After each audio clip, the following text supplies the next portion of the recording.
Assalamualaikum warahmatullahi wabarakatuh.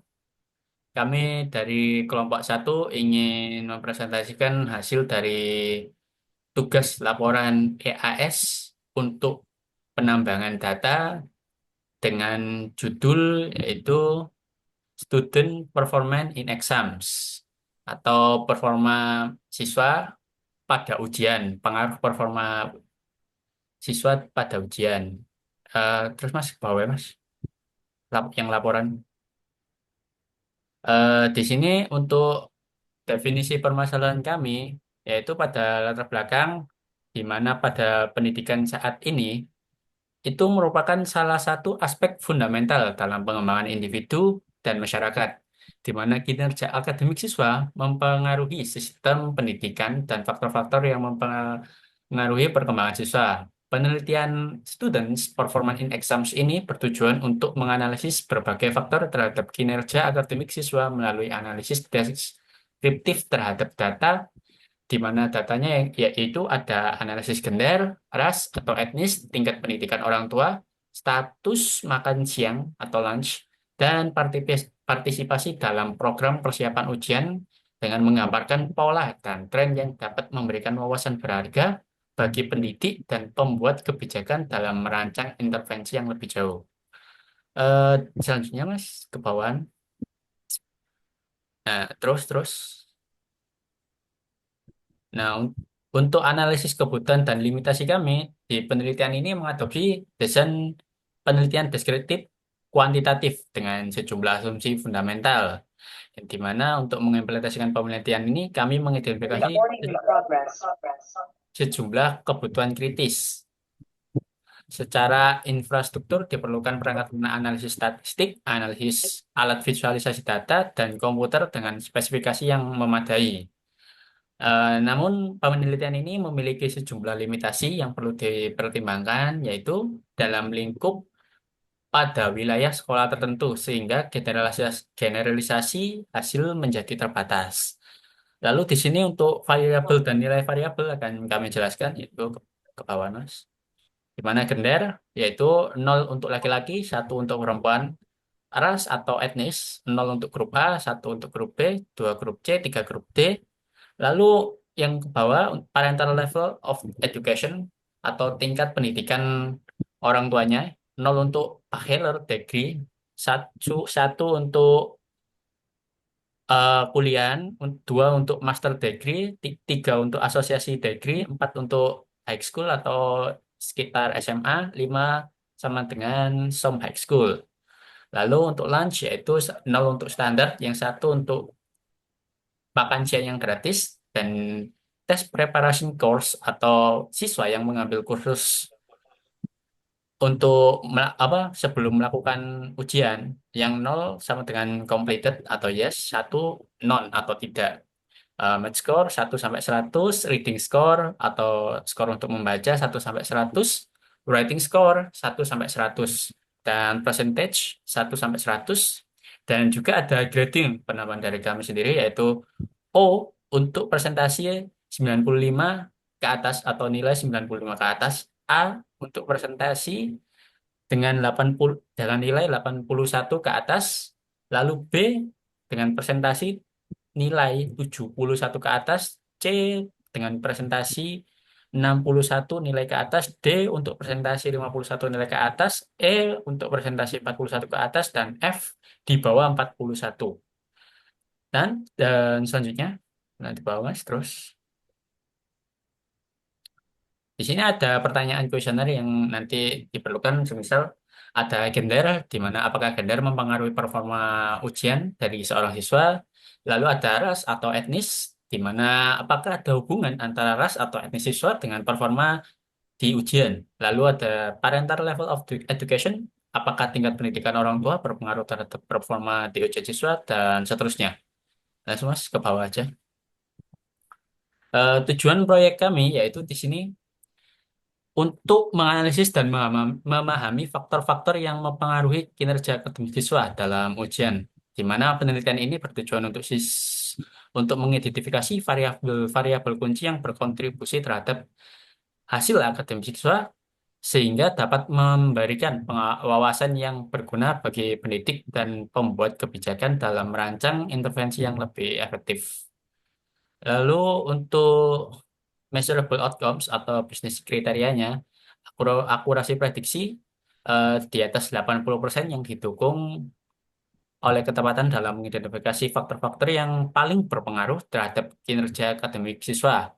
Dan lalu di sini ada beberapa data understanding, yaitu eh, ini untuk selanjutnya ke Google Colab-nya dulu aja, Mas. Google Colab sampai ini ya. Nah, eh, level satu data preparation dulu. Untuk dia, Mas. Nah, di sini pada Google Colab kami, kami tidak apa mengimpor filenya secara lokal, tapi langsung ke website Kaggle-nya. Dan itu tidak membutuhkan API, sehingga tidak resmi apa tidak sambung langsung ke Kaggle kita atau akun Kaggle kita. Dan di sini sudah ada yaitu untuk data frame-nya kita beri nama start dan perform yang di bawah nomor 3 ini ada gender yang ada dua ini yaitu female dan male, ada race atau etnis untuk grup B, grup C, grup B, grup A, grup C itu, lalu ada parental level of the education, lunch, test preparation course, math scores, rewriting scores, reading scores, score dan writing score sesuai dengan yang ada di laporan. Lalu lanjut langsung ke bawah Mas, terus terus. Di sini kita lakukan checking missing value atau mengecek apakah ada value nilai yang hilang pada data yang kita import tadi. Di sini kita cek ternyata dari output yang keluar itu tidak ada. Jadi sehingga aman dari missing value. Terus ke bawah. Nah, di sini ada heat map juga karena hitam semua ini berarti mengindikasikan tidak ada value yang hilang atau nilai yang hilang. Terus ke bawah. Nah, di sini juga ada checking duplicate data. Kita langsung aja, dengan menggunakan command student perform duplicated sum ini, dan hasilnya itu nol. Jadi tidak ada duplicate data atau duplikasi data dalam data frame atau dataset. Lalu di sini kita memberikan fungsi grading system, di mana yang sesuai pada laporan tadi untuk if-nya ini sudah disesuaikan juga. Jadi nanti akan menambahkan kolom baru pada data set yang telah kita import tadi. Geser ke kanan, Mas. Kanan grade. Oh, sudah muncul ya. Nah, ini ada grade-nya. Jadi dia menghitung langsung dari math score, reading score, dan writing score ini nanti dibagi. Nah, itu langsung dinilai. Oh, dari presentasinya, langsung di presentasinya ini. Nah, kita cek salah satunya aja yang nomor 0 ini, di mana persentasenya yaitu 72 dan 72 di sini terindikasi nilainya B, sesuai ya. Nah, oke, langsung ke bawah Mas. Di sini kita mengelompokkan data, yaitu yang di mana grade A itu ter, terindikasi sebanyak 157 siswa atau totalnya 157, dan B 255, C 258, D 188, E 86, F 34 siswa, dan O atau yang nilai tertinggi dengan 22. Dan di sini kita urutkan dengan tingkat tertinggi sampai terendah yaitu O, A, B, C, D, E, F. Langsung ke bawah data understanding.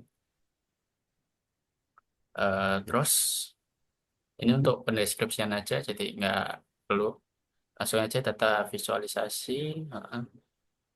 Nah, di sini kita mengecek berapa sih jumlah siswa, perbandingan antara jumlah siswa laki-laki dan perempuan, dan ditemukan nilainya yaitu seba, perempuan sebanyak 51,89% sesuai dengan yang ada di laporan kita yaitu di data collection ini.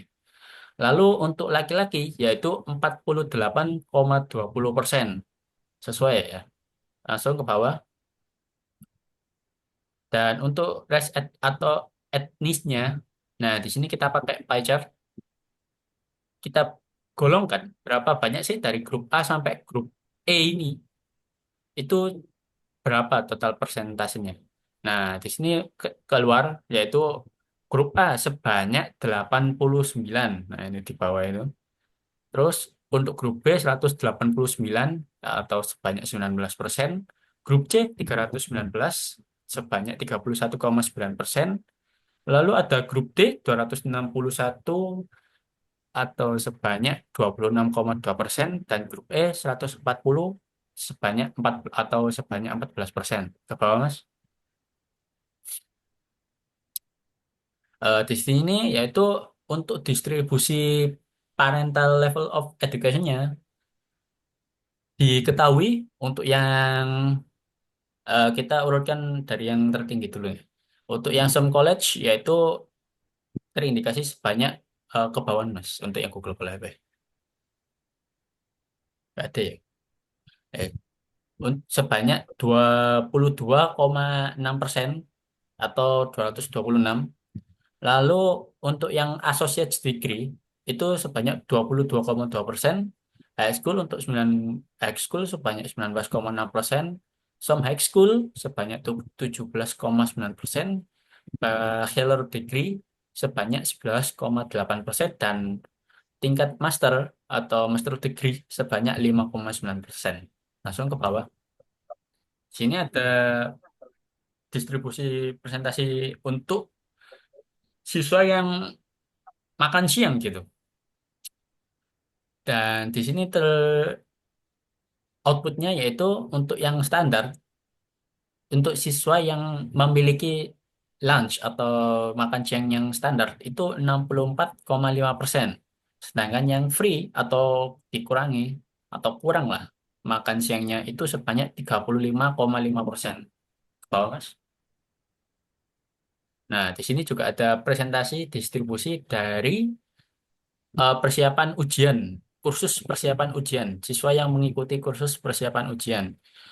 Diketahui untuk yang mengikuti kursus itu sebanyak 30 untuk yang menyelesaikan kursus itu sebanyak 35,8% dan yang tidak atau tidak menyelesaikan juga itu termasuk 64,2% sehingga cukup tinggi. Langsung ke bawah, Mas. Nah, di sini untuk laporannya juga tipe ke bawah. Laporan, laporan. Terus. Nah, di sini ada gender versus grade. Kita coba perbandingkan dari apa sih? Apakah ada pengaruh dari gender ke nilai siswa? Nah, di sini kita dapat banyak sekali warna biru yang melebihi warna oranye. Yang dimana biru itu untuk perempuan, sedangkan yang oranye untuk laki-laki. Sehingga dilihat secara langsung dapat diketahui perempuan secara umum lebih banyak memperoleh nilai tinggi pada A dan O itu dibandingkan laki-laki. Sedangkan laki-laki cenderung lebih banyak mendapatkan nilai rendah, di mana untuk yang E dan D orangnya lebih panjang gitu. Terus ke bawah, Mas, yang Google Colab sama laporannya juga. Nah, nggak usah ini langsung aja. Nggak usah. Nah, oke. Terus, dukur. Nah, ini grup E. Bisa sing laporannya. Nah, di sini korelasi antara skor atau beberapa skor dengan ras atau etnis. Kita coba korelasikan dan diketahui kelompok grup E itu ternyata memiliki rata-rata skor tertinggi di semua kategori. Dan sedangkan grup A itu cenderung memiliki rata-rata skor yang lebih rendah dibandingkan kelompok lainnya. Sehingga hal ini menunjukkan adanya variasi skor berdasarkan kelompok ras atau etnis. Jadi berpengaruh begitu. Lalu ke bawah. Nah, nah di sini juga kita korelasikan antara skor dan parental level of education atau tingkat pendidikan orang tuanya. Diketahui tingkat pendidikan orang tua itu berhubung positif dengan rata-rata skor siswa. Jadi sangat berpengaruh. Sehingga siswa dengan orang tua yang berpendidikan lebih tinggi seperti master degree cenderung memiliki skor yang lebih tinggi pada matematika, membaca, dan menulis dibandingkan dengan siswa yang orang tuanya memiliki tingkat pendidikan yang lebih rendah, seperti some high school. Nah, di, dapat dilihat ya pada bagian chartnya. Masuk ke bawah, Mas. Nah, ini untuk kesimpulannya ya. Kesimpulan dari EDA tadi yaitu distribusi gender dataset menunjukkan 51,89% dari total siswa adalah perempuan. Oh, ini nggak usah ya. Ya, nggak usah. Langsung ke bawah. Data pre-processing. Untuk selanjutnya, saya beri ke Mbak Rosalina, dilanjut collab-nya aja, Mbak. Baik, data processing.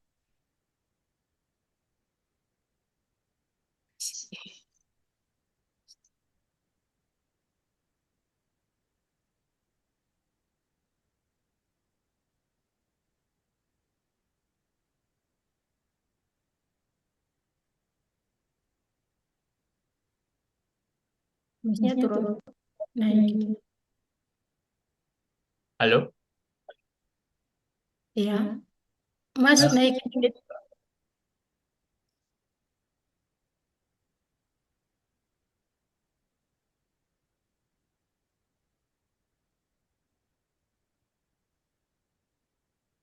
Ya, kita lanjut dengan data processing.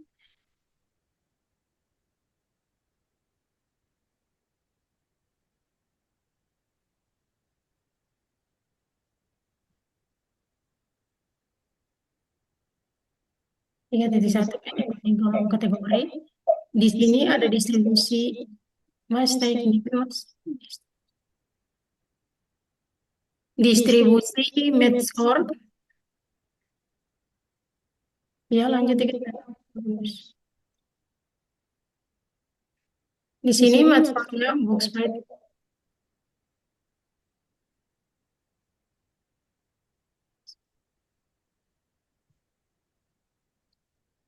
Medscore. Ya, lanjut aja, Mas.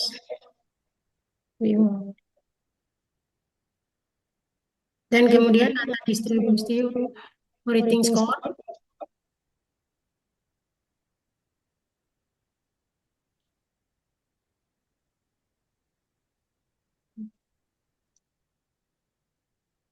Dan kemudian di sini ada distribusi rating score. Um,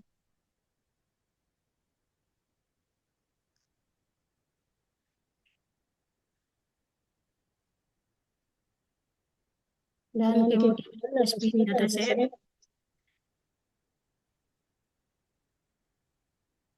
Di sini kita misalkan fitur dan labelnya, membagi data menjadi training dan testing.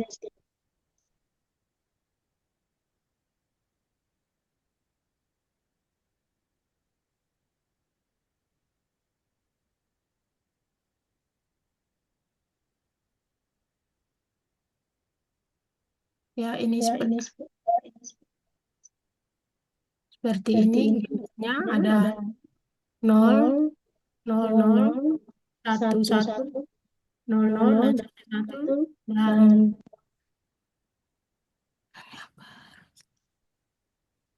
Dan ada presiden. Ada 1, 2.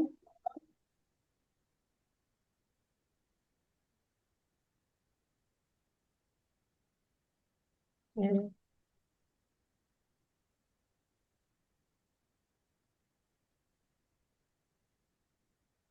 Kemudian ini ada data klasifikasi.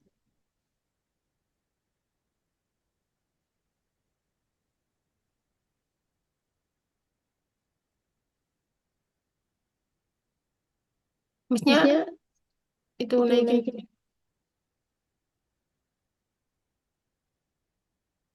model air.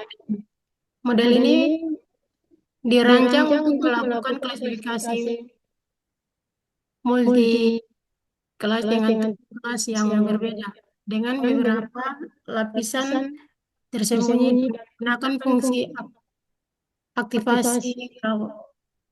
Model ini dapat menangkap hubungan dengan host dalam data.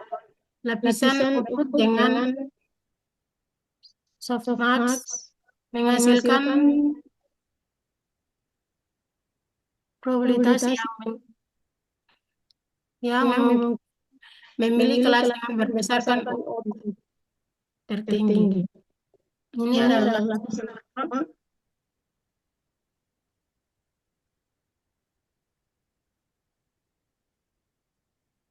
Dan kedua, lapisan kedua, lapisan ketiga, lapisan kedua memiliki 64 dan menggunakan fungsi aktivasi untuk bertujuan untuk menangkap pola yang lebih kompleks dari data. Kemudian, lapisan ketiga dengan 32 kron berfungsi aktivasi lalu lapisan terus memproses informasi dan mengekstrak struktur yang lebih dalam dari data. Kemudian lapisan yang terakhir ini adalah lapisan output yang memiliki 7 neuron jumlah neuron. Ini bisa sesuai jumlah kelas yang ingin diprediksi. Misalnya klasifikasi kelas, aktivasi softmax. Fungsi aktivasi softmax digunakan untuk menghasilkan probabilitas dari masing-masing kelas. Output dari lapisan ini akan memberikan distribusi probabilitas di mana setiap neuron mewakili satu kelas dan semua akan dijumlahkan menjadi satu. Kemudian on, off, and decount adalah teknik yang digunakan untuk mengubah variabel dari kategori menjadi format nama. Kemudian ada filter, optimize, adalah algoritma optimasi yang secara otomatis menyesuaikan laju pembelajaran berdasarkan estimasi rata-rata menentukan data kuadrat dari gradien. Yang kedua adalah loss foundation. Fungsi loss digunakan untuk mengukur beberapa baik model dalam prediksi kelas target yang benar. Kategori cross entropy adalah fungsi yang tepat ketika Anda memiliki target yang disediakan dalam format one hot decoding. Fungsi ini menghitung perbedaan antara distribusi probabilitas yang berprediksi oleh model output dari softmax pada lapisan terakhir dan distribusi probabilitas yang sebenarnya on hot decoding. Kemudian menggunakan 3 metode. Ini adalah metode yang digunakan untuk mengevaluasi performa model Aquarius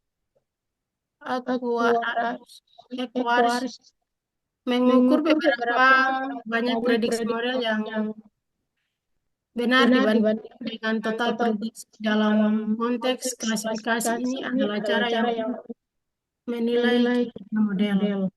Kemudian dinyatakan akurasi sebagai sebagaimana matrik. matrik. Anda dapat Anda dapat memantau beberapa beberapa baik baik model belajar, belajar setelah latihan, dan latihan dan validasi. validasi. Kemudian ini Kemudian ini model, model proses proses training training sebanyak sebanyak 200 200 office office dan dan empatnya empatnya series series 20. 20. Kemudian Kemudian ada ada evaluasi evaluasi model. model. Model Model ini ini digunakan untuk untuk memprediksi memprediksi kelas, data data uji, uji dan hasil hasil probabilitas probabilitas dikonversi dikonversi menjadi menjadi kelas kelas yang diprediksi. prediksi.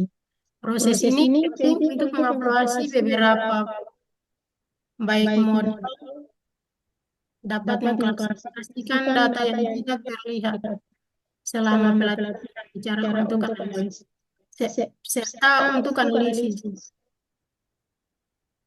Kemudian Kemudian back back to original. originalnya.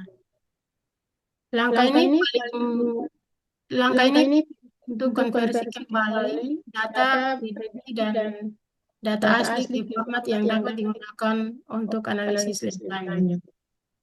Lanjut, Mas. Kemudian Kemudian confusion confusion matrix. matrix. Dan di Dan di sini sini juga juga ada ada grafik grafik laju laju loss, loss, training training lossnya, lossnya, dan validation validation lossnya. lossnya.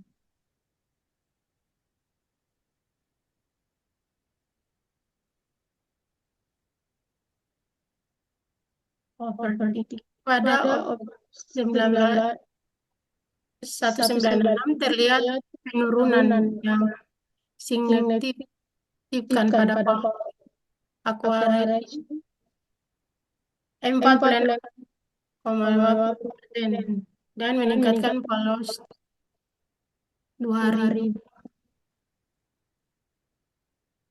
Ini Ini bisa bisa menjadi menjadi indikasi indikasi overthinking di overthinking di mana mana model terlalu terlalu banyak banyak belajar dari dari data data pelatihan sehingga sehingga tidak tidak dapat dapat generalisasi generalisasi dengan dengan baik baik pada pada data data baru. baru.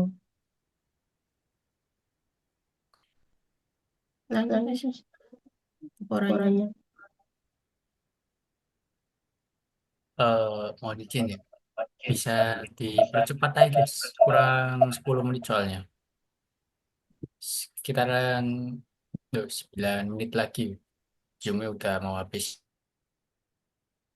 Untuk selanjutnya saya lanjutkan.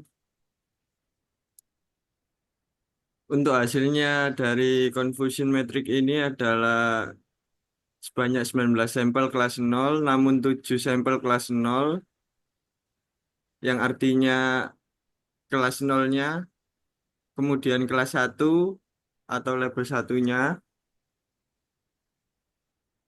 kemudian untuk kelas 2 true label label 2, 39 sampel, kelas 3 true label 3, 35 sampel, kemudian kelas 4 21 sampel, kelas 5 dan 6 eh, sebagian besar prediksi tampaknya kurang akurat, jadi hanya sampai kelas 4 saja.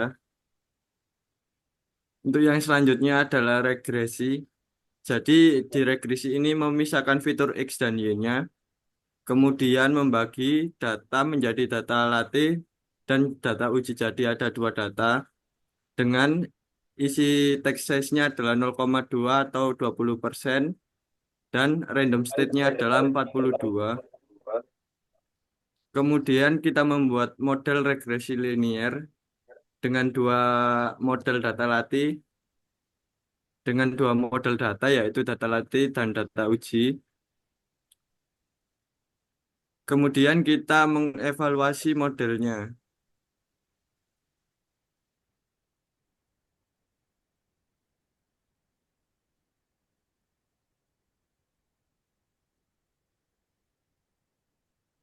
Di sini dari hasil evaluasi modelnya adalah dari tiga metrik ini tersebut. Untuk yang pertama, error mean square-nya adalah 23,665. Itu adalah rata-rata kuadrat selisih antara data aktual dan prediksi. Kemudian RMSE nilainya adalah 4865, kemudian R square atau R2-nya adalah 0902. Dari nilai R square ini disimpulkannya adalah 90,2 variabilitas dalam menulis Wheeling score menunjukkan kesalahan prediksi cukup rendah. Jadi ini cukup aktual ya. Kemudian kita lanjutkan ke data association. Di sini tim kami menggunakan tiga bentuk algoritma a priori atau pengelompokan. Dari hasil tiga algoritma tersebut ada association rules, yaitu pengelompokan. Dengan rulesnya adalah ini, standar, test preparationnya adalah 0, supportnya 0,65, consequence supportnya 0,642, support confident. Jadi jika melebihi confident yang ditentukan nanti, dia korelasinya itu adalah baik. Untuk liftnya itu untuk mengukur berapa kuat hubungan dengan nilai hasil akhir liftnya adalah 1,009, yang artinya hubungan antara Lund standar dan test preparation Korsnon hanya sedikit lebih besar daripada hubungan acak karena nilai liftnya mendekati 1. Kemudian yang kedua adalah algoritma FP growth. Di sini saya menggunakan frequent item setnya adalah untuk supportnya lans 1 adalah 0645, kemudian tes ini adalah 0642, kemudian lans 1 kombinasi antara lans 1 tes preparation course 1 adalah 0618. Hasil dari tiga item tersebut seperti ini, sesuai dengan support yang sudah ditentukan. Untuk association rule-nya saya menggunakan minimal threshold-nya adalah 0,7. Jadi jika lift-nya melebihi 0,7, itu untuk ambang batas menyaring aturan atau rule yang lemah atau tidak signifikan dengan isian item setnya adalah bentuk keempat. Untuk hasilnya adalah seperti ini. Untuk mengetahui support, hubungan korelasi antara test preparation dan course non-nya seperti apa supportnya. Kemudian contoh threshold support dan confident yang berbeda. Jadi kombinasi item yang berbedanya seperti apa. Dari itu tadi kesimpulannya adalah frequent item menunjukkan bahwa lan standar dan test preparation course non dengan support di atas 0,6 atau 60%. Jadi association rule yang ditemukan menunjukkan hubungan antara kombinasi lan standar dan tes preparation course non. Jadi ini terkait karena nilai liftnya sedikit lebih besar dari 1. Untuk selanjutnya a priori dengan elbow method. Jadi sebelum melakukan algoritma a priori, dia mengidentifikasi support mengidentifikasi nilai supportnya terlebih dahulu yang akan diuji mulai dari 0,01 hingga 1, lalu dilakukan algoritma a priori. Jadi hampir sama dengan yang atas tadi, cuman dia menggunakan elbow method untuk titik supportnya.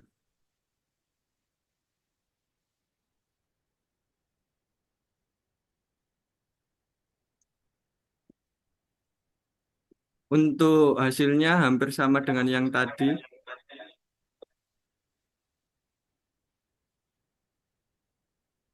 Yaitu titik sikunya berada di 0,2, optimal supportnya. Kemudian menggunakan minimal threshold 0,7, jadi jika di atas 0,7 maka dia agak maka dia dinyatakan lulus. Jadi Nah, seperti ini. lanjut aja Mas, langsung Mas ke clustering. Kemudian di clustering,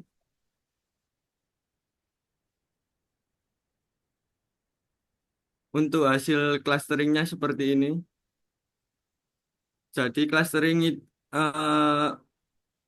mengelompokkan siswa ke dalam 3 klaster, yaitu berdasarkan math, reading, dan writing. Kemudian untuk deteksi anomali, untuk mendeteksi beberapa kelainan yang dihasilkan dari datasetnya. Di sini menggunakan isolation forest. Untuk gambarannya seperti ini.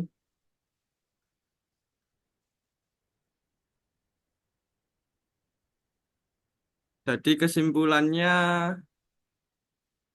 model ini memprediksi data yang dianggap di anomali dengan label -1 dan data normal dilabeli dengan 1. Kemudian untuk kesimpulan dari proyek kita adalah klasifikasi ANN mempunyai akurasi validasi 90,5%, kemudian regresi linear adalah 90,2, dengan nilai rata-rata R kuadratnya adalah 0,92. Kemudian eh, deteksi anomali ini digunakan untuk melihat data yang menunjukkan anomali dari outliernya.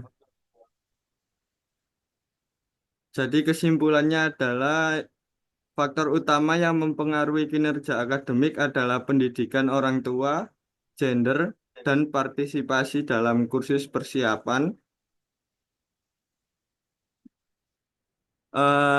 Mungkin itu saja dari saya. Saya kembalikan lagi ke Mas Ferry. Ya, baik. Terima kasih Mas Dava dan Mbak Rosa tadi untuk presentasinya.